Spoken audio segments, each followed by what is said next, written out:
अस्सलाम वालेकुम। आज का जो टॉपिक है इसका नाम है ट्रांसपायरेशन, जो कि एमडी कैट के लिहाज से हम डिस्कस करेंगे।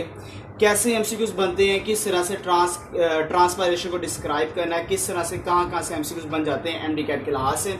हम उस स्पेसिफाइड पॉइंट्स को एलैबोरेट करेंगे जो कि एमडी कैट के लिहाज से इंपॉर्टेंट है। ट्रांसपायरेशन क्या होता है? बेसिकली जो ट्रांसपायरेशन है हम इसको कहते हैं लॉस ऑफ वाटर। मतलब यहाँ पे हमने वाटर को लॉस करवाना है, मगर in the form of vapour, in the form of vapours. कहां से करवाएंगे? From aerial parts of plant, aerial parts of plant. अब यहां पे लफ्ज आया है प्लांट्स के एरियल पार्ट से पानी के बुखारात को बाहर निकालना, they are called transpiration. Aerial parts का मतलब कि जो जमीन से बाहर वाला हिस्सा है प्लांट का, हम उसको कहते हैं एरियल पार्ट। जैसे रूट्स जो कि जमीन के नीचे, वो एरियल पार्ट्स नहीं है। स्टेम जमीन से ऊपर है, एरियल पार्ट्स। इसी तरह लीफ जमीन से ऊपर है, they are called aerial parts. अब जो एरियल पार्ट्स के अंदर देखा जाए, हमने ट्रांसपायरेशन करवानी है, और एरियल पार्ट के लिहाज से जो ट्रांसपायरेशन है वो तीन तरह की आपको नजर आती है। तीन तरह की। जो पहली ट्रांसपायरेशन है, हम उस ट्रांसपायरेशन को नाम देते हैं, दे आर कॉल्ड क्यूटिक्यूलर ट्रांसपायरेशन। पहली जो ट्रांसपायरेशन है, दे आर कॉल्ड क्यूटिक्यूलर ट्रांसपायरेशन। ये आ गई हमारे पास पहली ट्रांसपायरेशन। अगली है लेंटिक्यूलर ट्रांसपायरेशन, लेंटिक्यूलर ट्रांसपायरेशन। और लास्ट में जो इन डिटेल में हमने पढ़नी है उसका नाम है स्टोमैटल ट्रांसपायरेशन। तो तीन तरह की ट्रांसपायरेशन है जो कि एरियल पार्ट से होती है। एक का नाम है लेंटिक्यूलर ट्रांसपायरेशन और क्यूटिक्यूलर ट्रांसपायरेशन, और एक का नाम है स्टोमैटल ट्रांसपायरेशन। अगर मैं कहता हूं वाटर रिमूव हो, एस्केप ऑफ वाटर वेपर, अगर पानी के बुखारात निकलते हैं, मगर वो कहां से निकलते हैं? From cuticle.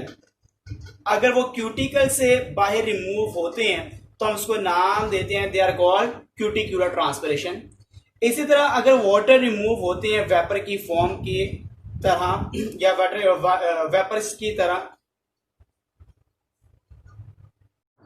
और इसी तरह अगर वाटर रिमूव होता है इन the form of vapour from lenticels, अगर वो लेंटिसेल से बाहर खारिज होगा तो हम उसको कहते हैं, they are called lenticular transpiration. अगर वाटर एस्केप हो in the form of vapours from stomata, अगर वो स्टोमेटा से बाहर रिमूव हो रहे हैं तो हम उसको नाम देते हैं, they are called stomatal transpiration. जो लेंटिक्यूलर ट्रांसपायरेशन है, इसकी परसेंटेज 5 से 7% जो ट्रांसपायरेशन है एक प्लांट्स के अंदर, वो क्यूटिक्यूलर ट्रांसपायरेशन है। जो लेंटिक्यूलर ट्रांसपायरेशन ये आपको नजर आती है 1 से लेकर 2% जो ट्रांसपायरेशन होती है वो लेंटिक्यूलर ट्रांसपायरेशन है। और जो 90% आपको ट्रांसपायरेशन नजर आती है वो स्टोमैटल ट्रांसपायरेशन है।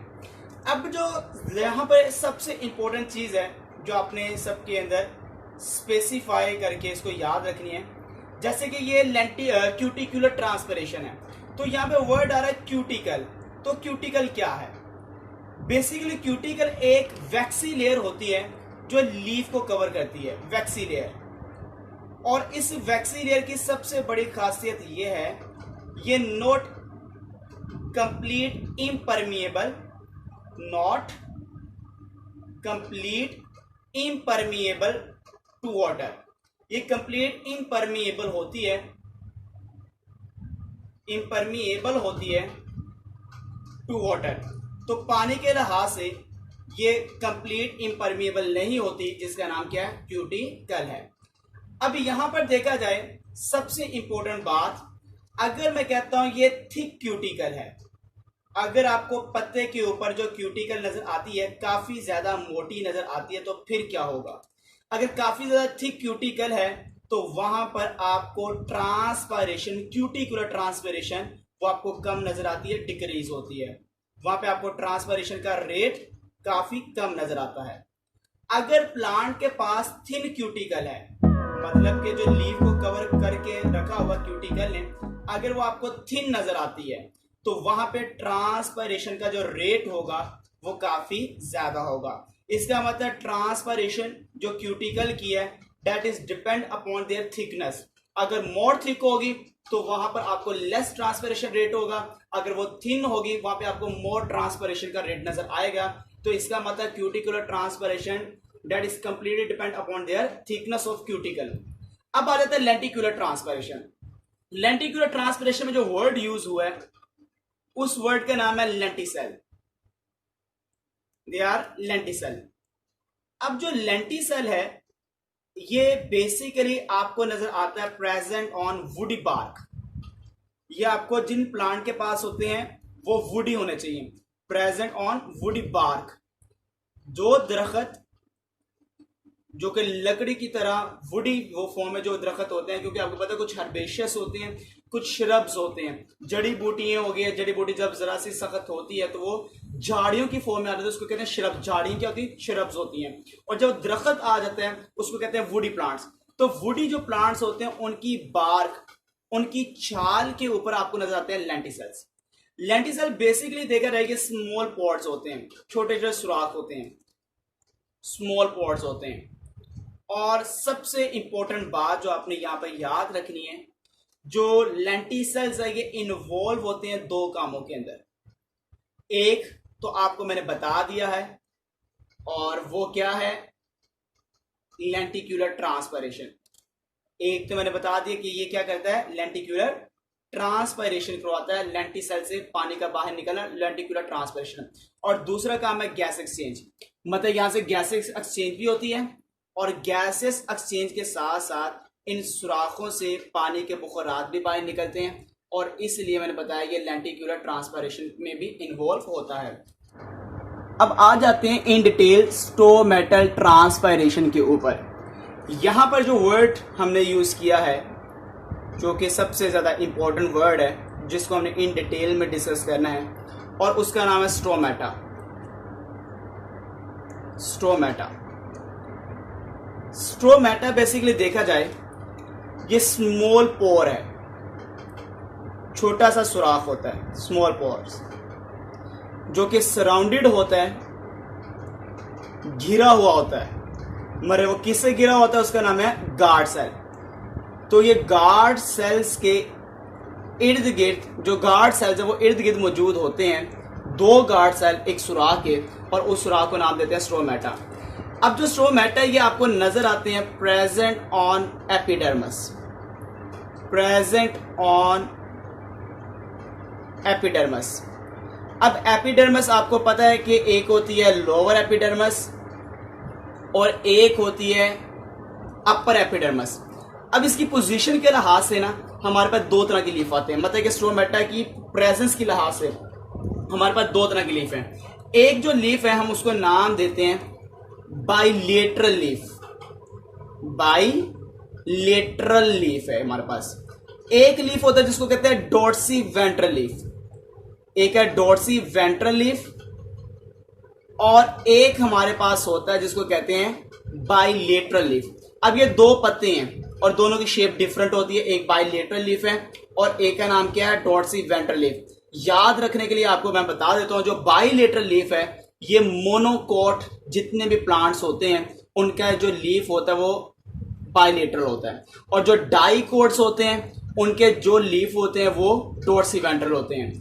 अगर मैं एग्जांपल बताता चलूं तो जो बाइलेटरल लीफ है, जो मोनोकोट है, इसकी एग्जांपल है ग्रासिस।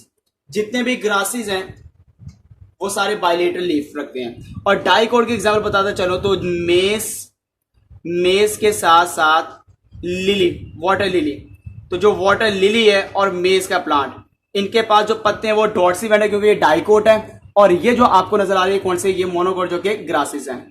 हम इन डिटेल देखते हैं स्टोमेटा और स्टोमेटा के गार्ड सेल्स को।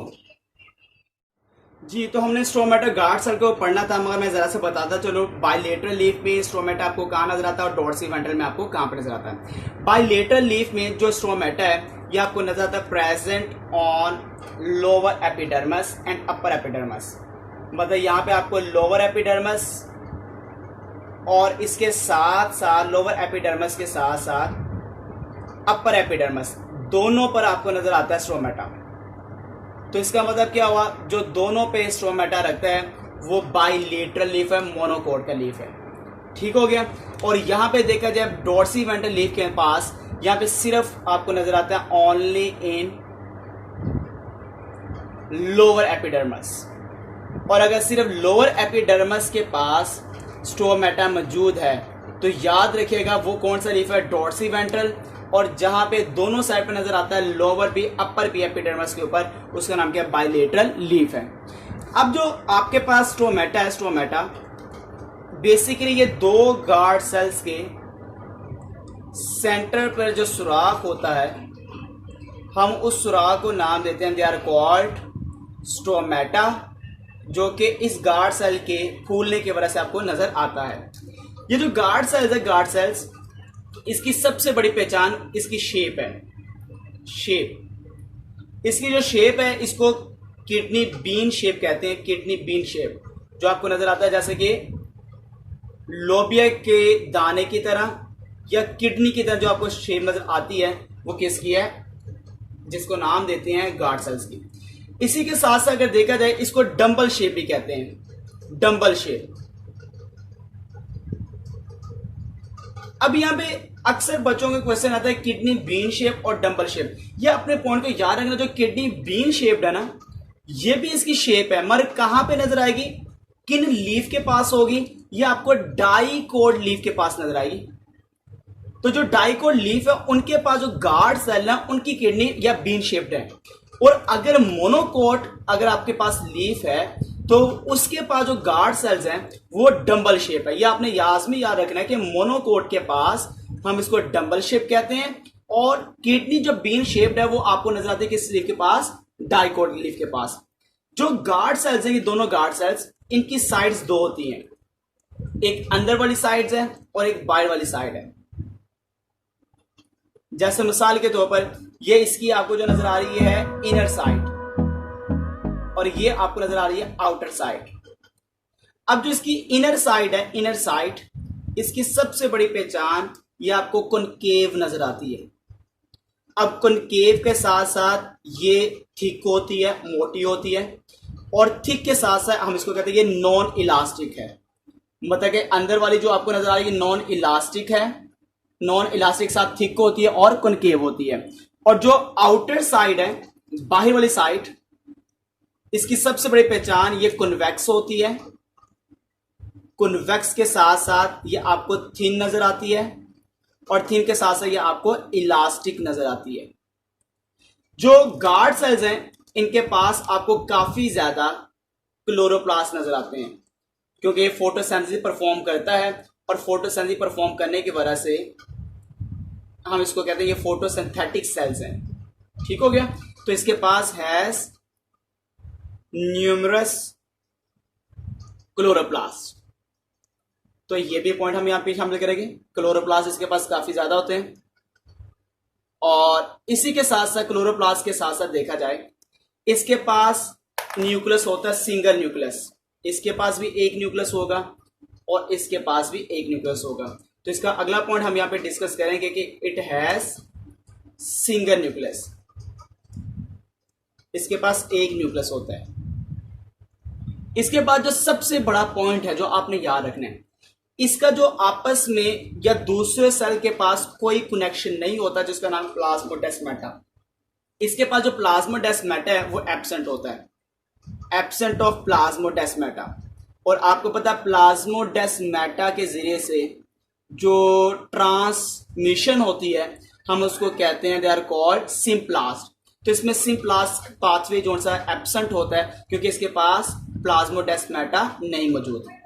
इसी के साथ साथ अगर देखा जाए जो आपके पास गार्ड सेल जो आपको नजर आते हैं, ये इसकी दो कंडीशंस होती हैं, दो कंडीशंस।